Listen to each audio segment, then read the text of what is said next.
দাঁড়িয়ে প্রস্রাব করা নবীর তরিকা না বসে প্রস্রাব করা? জোরে বলেন। দাঁড়িয়ে প্রস্রাব করলে সমস্যা কি? মেডিকেল সায়েন্স বলতেছে কথা, আমি একটা কথাও বানিয়ে বলছি না। আপনি পরীক্ষা করেন, গুগলে চার্জ দেন, দেখেন সুন্নতে নববীর সাথে মেডিকেল সায়েন্স এটা কখনো বিপরীতমুখী কিনা, বা সুন্নতে নববীকে মেডিকেল সায়েন্স গ্রহণ করে না, ক্ষতিকর আমাদের মানব দেহের জন্য একটা সুন্নত এমন পাবেন না। জোরে বলেন সুবহানাল্লাহ। দাঁড়িয়ে প্রস্রাব করা সুন্নত, কি বলেন? দাঁড়িয়ে প্রস্রাব করা সুন্নত। বসে কেউ যদি দাঁড়িয়ে প্রস্রাব করে সমস্যা কি?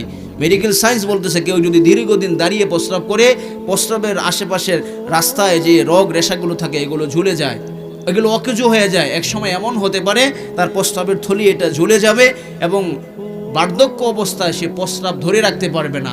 পিত্রথলিতে, প্রস্রাবের থলিতে পাথর হইতে পারে। নাউজুবিল্লাহ বলেন।